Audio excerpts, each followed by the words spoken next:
مش ساعات كده وانتوا قاعدين لوحديكوا فجأة تلاقوا نفسكوا افتكرتوا حاجة حصلت من سنين قوي ضايقتكوا، أو موقف معرفتوش تتصرفوا فيه، وتلاقوا نفسكوا عمالين تعيدوا وتزيدوا في المشهد في دماغكوا مليون مرة، وتسألوا نفسكوا هو أنا ليه سكت؟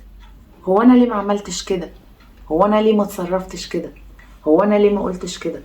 والفكرة دي في الآخر بتخلص يا إما بانكزايتي أتاك أو نوبة قلق، يا إما بتفضل تزن في دماغك وتنغص عليك عيشتك وخلاص. وفي الحالتين الفكرة هي اللي بتبقى اتحكمت فيك.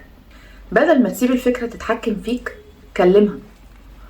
والله كلمها بصوت عالي كأنها شخص قاعد قدامك، أو حتى كلمها في دماغك. يعني مثلا لو حد أعرفه عمل حاجة ضايقتني وفجأة افتكرت اللي حصل، أول ما الفكرة بتيجي في دماغي بسألها هو أنت جاية تقولي لي إيه؟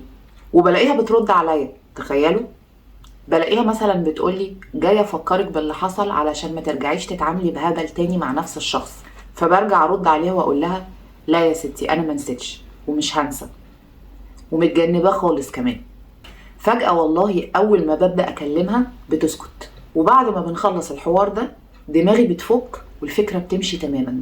الناس اللي بتعاني من نوبات القلق والتفكير الزايد دماغهم ما بتقفش عن التفكير، حتى وهم بياكلوا، حتى وهم نايمين، حتى وهم بيصلوا.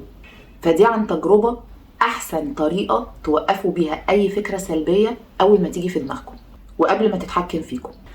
أنا جربتها ونفعت معايا كل مرة تقريبا، وفي الآخر الفكرة بتعدي. بس القرار في إيدك، يا تسيبها تسيطر يا تعدي في سلام. فقولولي بقى، انتوا اللي بتسيطروا على الفكرة ولا هي؟ وإيه أكتر فكرة بتيجي تزن عليكم فجأة؟